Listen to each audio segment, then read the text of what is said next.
باشە من لە سەر دەرچوونەوەی دۆناڵد ترامپ بە سەرۆکی ئەمریکا میوانێکم هەیە محەممەد حەسەن ساعدی شرۆڤەکاری سیاسی لە بەغداوە لەگەڵمە بێت. بەڕێز ساعدی، من لە خوێندنەوەی ئەو دوو پیرۆزباییەی سەرکۆماری عێراق و محەممەد شیع سوودانی سەرۆکوەزیرانی عێراق بۆ دۆناڵد ترامپ شتێک بە خەیاڵما هات.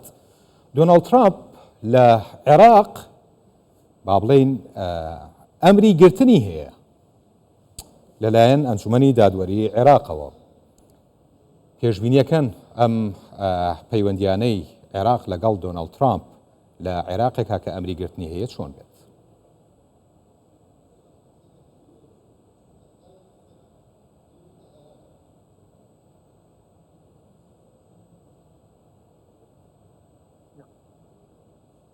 بسم الله الرحمن الرحيم. تحية طيبة بەناوی خۆی بەخشندەی مێهرەبان، زۆر سوپاس بۆ ئێوە بینەرانی کوردستان 24 ڕاستەکەی پەیوەندی نێوان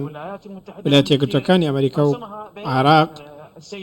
لە بەیاننامەی سەرۆکوەزیرانی عێراق محەممەد شیع سوودانی دەردەکەوێت کە لە تۆڕە میدیایەکان بڵاو کراوەتەوە ئەو پیرۆزبایی لەگەڵی ئەمریکا کرد بە بۆنەی سەرکەوتنی دۆناڵد ترامپ و داوای کردووە کە ئەمریکا و عێراق هەماهەنگی زیاتر لە نێوانیان دروست بکەن بۆی پەیوەندیەکی بەهێزتر و پتێوتریان هەبێت، کەواتە عێراق لەمە بەدووە چاو بە پەیوەندی خۆی لەگەڵ نەتۆ یەکگرتووەکانی ئەمریکادا دەخشێنێتەوە، چاوخشانەوە لەسەر بنەمای ڕێزگرتنی هاوبەش لە نێوان هەردوولا و جگە لەوەش چاو بەو هەڵانەدا دەخشێنەوە کە پێشتر لە پەیوەندیەکانیاندا بە نمونە پشێوی دروست بوو، بە تایبەتی لەوەی لە هەڵوێستی عێراق کەوتەوە لە ڕووداوەکانی لوبنان و غەزا. ئەمڕۆ عێراق چاوی لە ئەمنیەتی خۆی و سەروەری خۆی و سربەخۆی بڕیاری سیاسی خۆیتی. زۆر باش. ئەمە لایەنی عێراقی بە نسبەت لایەنی ئەمریکیەوە ئەوان یان دۆناڵد ترامپ چۆن بە پەیوەندیەکانی خۆیان ئەچێتەوە لەگەڵ عێراق، یان سیاسەتی دۆناڵد ترامپ بەرامبەر بە عێراق چییە بێت لە کاتێکە خەریکە عێراق لە ئاڵنگاریەکەوە ئەگلێت کە ئەمریکا خوازیاری ئەوە نییە؟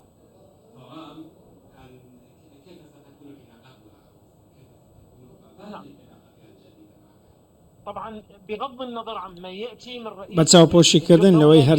هەر کەسێک دەبێتە سەرۆکی ویلایەتە یەکگرتووەکانی ئەمریکا دەبێت بزانین ڕێکەوتنێکەیە، ڕێکەوتنی استراتێژیە خود سوارچەوەی استراتێژی نێوان عێراق و ئەمریکا. ئەم ڕێکەوتنە چەند جارێک هەموار کراوەتەوە، بەڵام ڕێکەوتنی نێوان دوو وڵاتە نوێ کراوەتەوە لە نێوان عێراق و ویلایەتە یەکگرتووەکانی ئەمریکا. من پێم وایە لایەنی ئەمریکی پابەندە بە جێبەجێکردنی مادەکانی ڕێکەوتنی چوارچێوەی نێوان هەردوولا، نەک بە تەنیا لە دیوی سەربازی بەڵکو لە تەواوی لایەنەکانی دیکە لە ڕووی کۆمەڵایەتی، فێرکردن، پەروەردە، ئابووری و تەندروستیم. پێم وایە ویلایەتە یەکگرتووەکانی ئەمریکا پابەندە بەوەی بەر لە هەموو شتێک تەواوی هێزەکانی لە عێراق باتە دەرەوە، واتە تەواوی هێزی لە ناوچەکەدا باتە دەرەوە، دواتر کاغەزێکی نوێ هەڵبداتەوە لەگەڵ عێراق و پەیوەندیەکی نوێ لە نێوان ئەمریکا و عێراق دروست ببێت لەسەر بنەمای جێگیری ڕێزگرتنی هاوبەش، دەسوەرنەدان لە کاروباری ناوخۆ، ڕێگەنەدان بەوەی بە هیچ جۆرێک لە جۆرەکان لە خاکی عێراقەوە وڵاتێکی دیکە بکرێتە ئامانجکەواتە پێویستە ویلایەتە یەکگرتووەکانی ئەمریکا بەر لە هەموو شتێک پابەندی ڕێکەوتنەکە بێ و دان بە سەروەری عێراقدا بنێت، ڕێگە بەوە نەدات خاکی عێراق ببێتە ناوچەیەک بۆ بە ئامانجگرتنی وڵاتانی ناوچەکە. زۆر باش. ئەمە لە ڕووی ئەتوانین بڵێن ئیداریەوە لەسەر ئاسی دەوڵەت ڕەنگە ئەم پیرۆزبایی خۆشحاڵیانە هەبێت، بەڵام لە ڕووی لە ئەرزی واقعا لە ڕووی سیاسیەوە هەندێک لە لایەنەکان هیچ خۆشحاڵ نین بە دەرچوونی ترامپ بە سەرۆکی ئەمریکا. ئەم هاوسەنجیە لە نێوان یان لە نێوخۆی عێراق چۆن ڕائەگیرێت؟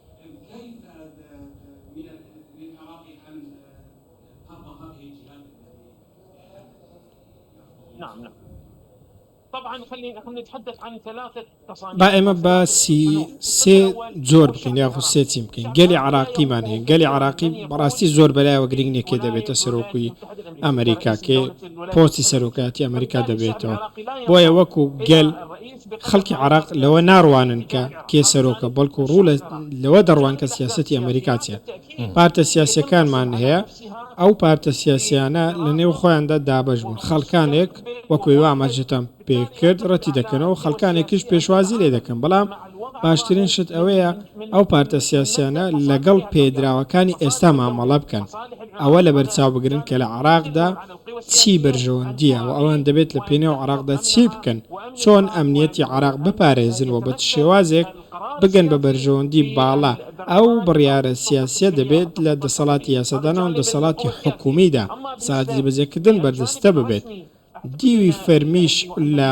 عراقدا ئەو دیوەیە کە حکوومەتی عراقی بەرزستەی دەکات و ئەوانیش بە فەرمی پێشوازیان لە هەڵبژارنەکان کرد و دڵیان بۆ خۆش بوو و بەڕاستی هەڵبژارنێکی تون بوو لە ئەمریکا لە نێوان هەردوو بربژێر چونکە جیاوازی نێوان هەردوولا زۆر نەبووە لە کاتی یەکلاکردنەوە بەشێک لە ئەنجامەکانیش و تەنانەت کێشەی زۆریش ڕوویدا چونکە لە نێو ئەمریکا زۆرێک لە دابەشبوون هەبوو حکوومەتی عراقی هەڵوێستی خۆی بەڕوونی ڕاگەیاند ئەو هەڵوێستە لە حکوومەتدا دەرکەوتووە ئەو هەڵوێستەش نوێنەری هەموو عراق دەکات باش ئەمە بە نسبەت عێراقەوە بە نسبەت ڕۆژهەڵاتی ناوەڕاستەوە پێت وایە چ گۆڕانکاریەک لە سەردەمی حکمی دووبارەی ترامپ لە ڕۆژهەڵاتی ناوەڕاست ڕووەدا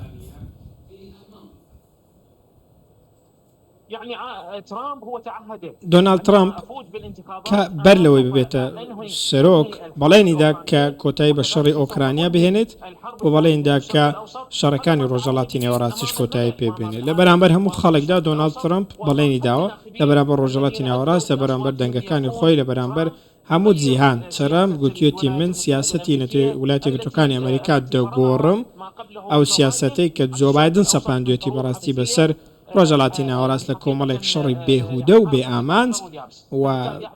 ئەوەی سیاسەتی بایدن تەڕ و وشکی بەیەکەوە وستان بەڵام ئێستا ترامپ بەڵێنی داوە پێویستە پابەندی بەڵێنەکانی بێت و لە زەمینی واقع جێبەجێیان بکاتووە کۆتایی بۆ شەڕانە بێنێت کە لە ڕۆژهەڵاتی ناوەڕاستە هەن لە لوبنان و لە غەزا و شەڕی ئۆکرانیاش بە هەمان شێوە دەبێت هەرچی زۆر دەست بۆ هەوڵانەی بکات بۆ ئەوەی کە ڕۆژهەڵاتی ناوەڕەت جارێکی دیکە ئاسایش و سەقامگیر بێت ئەو سەقامگیرش لە عراق دەست پێ دەکات و لە وڵاتانی کۆتایی دێ زۆر باش محەممەد حەسەن سەعادی شرۆڤەکاری سیاسی لە بەغداوە لەگەڵمان بووی سپاس بۆ چەنات